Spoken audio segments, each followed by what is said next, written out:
Alright guys, hear me out. Slavery is bad.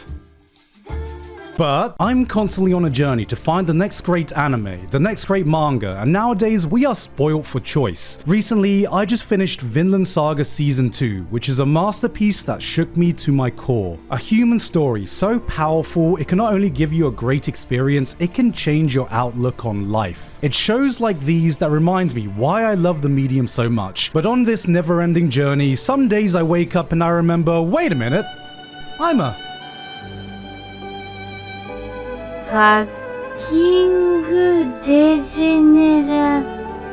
Because what if I've told you that I've discovered a high-intensity shonen action manga with amazing art about being a slave to an army of insane anime girls in military uniforms that can kick your ass and will find any way, shape or form to sit in your face every other chapter. Now I know what you're gonna say. Gigguk, god damn it, what do you think I am, some weird perverted freak? Can you please stop trying to get me into your weird hentai fetish shit? So, what's the name of the manga again? Point is, there are times I want to remind people that I'm always striving to find the next anime or manga masterpiece and prove to the world that I'm still a functional member of society. Then I remember that I play Honkai Star Rail. Hi, I'm Gigguk. And just in case you needed a monthly reminder that I'm still a piece of garbage, here's a manga about being stepped on by hot anime girls.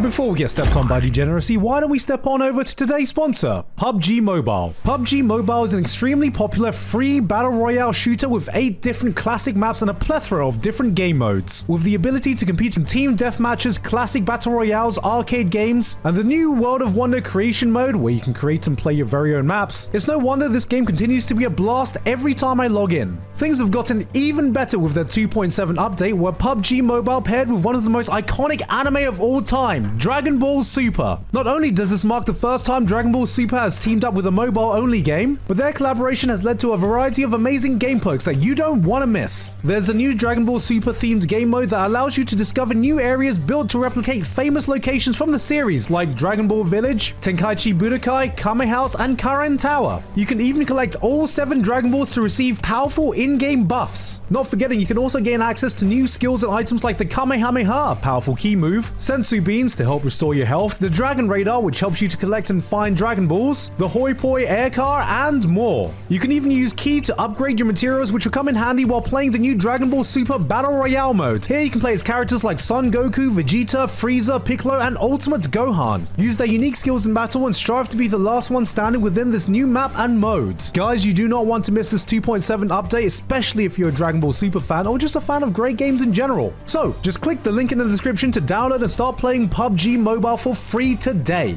Thank you very much to PUBG Mobile for sponsoring me today, and back to the video. Alright, before you start raising your eyebrows at me, I just want to say, I did not go out looking for a manga like this. This manga just happened to find me, Your Honor. See, I was just innocently browsing my local manga store when a manga cover caught my eye of a military-clad, smug anime girl looking down at me, emanating the purest step-on-me energy man could ask for with a single massive word plastered behind her.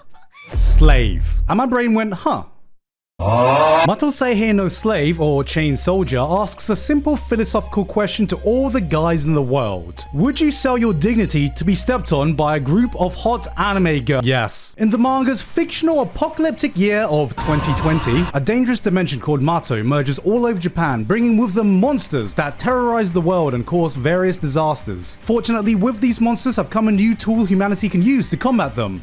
Peaches, a mysterious resource that can give humans supernatural powers they can wield, but granting these abilities to women and only women, causing a male-female power balance to be completely flipped on its head. Men are now at the lower end of the social hierarchy, and Andrew Tate has become Andrew Cake. Enter Yuki Wakura, male, who's one day just minding his own business when he suddenly finds himself in a life or death situation in the Mato realm, facing off against an army of monsters. Thankfully, humanity has created a specialized combat squad of superpowered peach girls called the Anti-Demon Corps, and the commander of the 7th unit sweeps in just in time to save the day. This is Kyoka Uzen, who has the ability to make slaves, which I know sounds pretty bad, but... So anyway, she offers him the opportunity to submit to her, which allows him to activate his ultimate ability, slavery.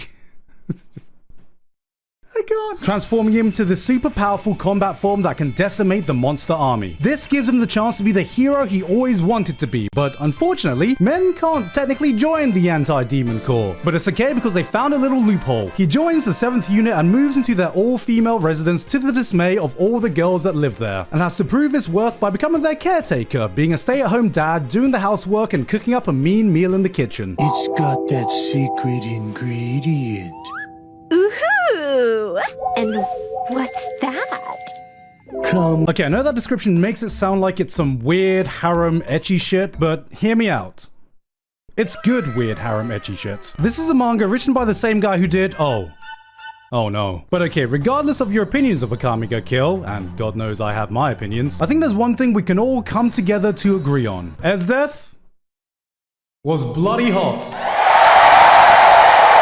So imagine Akame ga Kill, but every girl is a different flavor of Esdeath, and replace all the edgy violence and character deaths with S-tier horny. That's Mato Seihe no Slave. It's been a long time since I've enjoyed an ecchi series this much, and yes, there is more that goes into a good ecchi series than just slapping some sexy anime girls in your face and calling it a day. Just because you appreciate anime titties doesn't mean you can't do it with a little bit of class. I may be a degenerate, but I'm a degenerate with standards. I'm not one to watch a show with nothing but fan service and ecchi scenes as its selling point. Maybe that would have worked when I was a dumbass 14-year-old kid, but motherfucker, there's this thing called hentai. It's like ecchi, but without the blue ball in. And it's art. If I'm gonna watch a show, there needs to be another hook. Nice action, an interesting world, a compelling romance, plot. But another equally important thing is how you implement the fan service in your show. You can't just show me thick anime thighs and expect...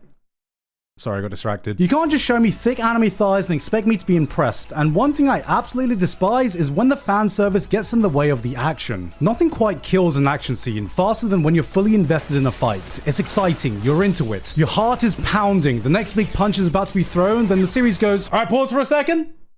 Anime titties. Alright, I'm back to the action. If you're gonna put a bit of fan service in your show, keep it separate, or in the best case, work with it. Fan service should be the spice on your dish, and you know, I'm a good boy from Thailand. I don't just like a little bit of spice in my food, I love a lot of spice. But that doesn't mean I just want to eat a plate full of Carolina Reapers, nor would I appreciate you squirting a bottle of chili sauce on my dish when that dish is a nice cool vanilla ice cream. But luckily, Mato Seihe no Slave knows exactly how and when to spice up his dish. See, the twist to Kyoko's powers is that after every battle, she needs to give a reward to a slave that's proportional to the energy they just exerted while she activated her power, with her completely losing control of her body and her body fully willing her actions until the reward has been completely played out. And let's just say these rewards do my Southeast Asian heritage proud. Mamma mia, that's a spicy... What this means is that the degeneracy never gets in the way of the action. In fact, they work together to enhance one another because the fan service you get scales with the action that precedes it. There are some chapters that give you just a quick and casual brawl that rewards you with just a little tease, just a little tickling of the balls. But it's when you get the epic, multi-chapter, arc-ending fights. There's the anticipation that as a reader, you know that once the battle is over, there is an equally epic, high-intensity, full-on degenerate ecchi scene from the gods waiting for you. Ladies and gentlemen, I present to you Pavlovian degeneracy. I'm of the firm belief that if you're going to go down the degenerate route, just fully commit. You think I, a seasoned anime viewer, am impressed watching the millionth dense protagonist accidentally walk into the girls' changing room? Oh no, baka hentai! No! And thankfully, this series pulls no punches in either its action or its culture. According to the lore, each reward Yuki is given is based on his subconscious desires. And thankfully for the readers, our boy must be the average Genshin Impact player because he ain't just bricked up, he's the entire fucking wall. Starting things off with just a vanilla makeout sesh, as the series goes on, the rewards get more and more spicy like he's cycling through the entire library of hentai tags. Not a fan of the main girl? No worries! The series introduces a literal army of dummy mummies, semen demons, waifus with weaponized thickness, and here, come here. Let me give you a little bit of a spoiler. Kyoko can lend her powers out to other girls. You know what that means. I have come. But this goes into the one thing Mato Seihe does that separates it from every other generic ecchi series.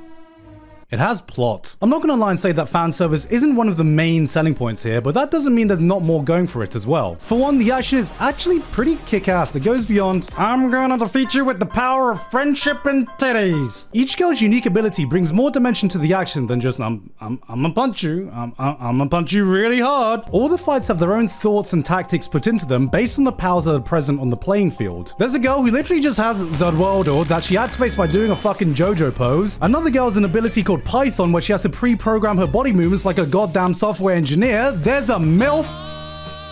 I can't remember what her powers are. And a similar level of thought has been put into the characters and the general world around them. With a concept like this, it would have been easy just to slap a bunch of cardboard cutout waifus everywhere and throw in some nonsensical, wacky plots whose only job is to get from one ecchi scene to the next. But each girl has their own backstory and motivation that drives the plot forward. And we actually see development with some of them, more than just the amount of ways they can sit on the protagonist's face. We learn more about the social structure and dynamics of the monsters and the anti-demon core that fight them, inter-family drama, power scalings, power rankings, tournament arcs. I'ma be real, this story isn't going to be winning awards anytime soon, but it does everything it needs to. It does just enough to tickle that part of your brain that wants to grab the popcorn and dumb out your typical shonen action show. When you talk to a lot of anime fans and the topic of guilty pleasures come up, you hear a lot of the same titles getting thrown around. High School of the Dead, High School DxD. I've not talked to a single person that have watched these shows fully and don't talk about them fondly. They know what their appeal is. They know the target audience they're aiming for, and if you're not into these types of shows, they're not going to be changing anyone's opinion. But if you do fall in that target demographic, if you're fine fully embracing the sleeping degenerate in you, then this is like eating McDonald's cooked by a 3-star Michelin chef. Don't lie, these aren't guilty pleasures, these are pleasures you feel no guilt enjoying. They not only fully commit to giving you the peak, gourmet fan service you've been craving, but respect you enough to know that you still need more reasons to keep watching once you hit post-nut clarity. You've come. That is Mato Seihe no Slave. It knows what it is, and it devotes itself to being damn near the best product it can be for what it's trying to achieve. So if you want a manga that does one thing and one thing really well, and that one thing is being stepped on by powerful, sexy, military-clad anime girls with the added bonus of a decent enough plots, characters, and actually pretty damn good action, then Mato Seihe no Slave is the manga for you.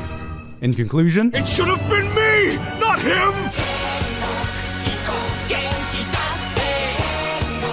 hey guys, hope you enjoyed that video. Thank you very much this month to Alpha Sigma, Author Curtis Eckstein, Basil, Dysfunctional Degenerate, Flabberwocky, Ivido, Levados, Misaka12315, Payne Patchett, Pony Stark, Walter Geist VT, and everyone else on my Patreon for helping to support me for this month and making this video possible. Alright guys, don't judge me. I know that recommendation might have seemed a little horny, but I don't really know what to say. Aside from that though, if you didn't know, in about a week or two, I'm going to be touring Europe with Trash Taste. Yes, it is finally almost time, so if you're in Europe and you want a chance to meet me, this is your last chance to get tickets. Our London show is already going to be the biggest show we've ever done, and I heard there might be a little special guest appearing on that show. But there are still tickets available since it's by far our biggest venue we've ever done. So this is your last chance, TrashTasteTour23.com to get your tickets today. Anyway though, that's been it from me for today. I've been Gigguk, and I'll see you all next time.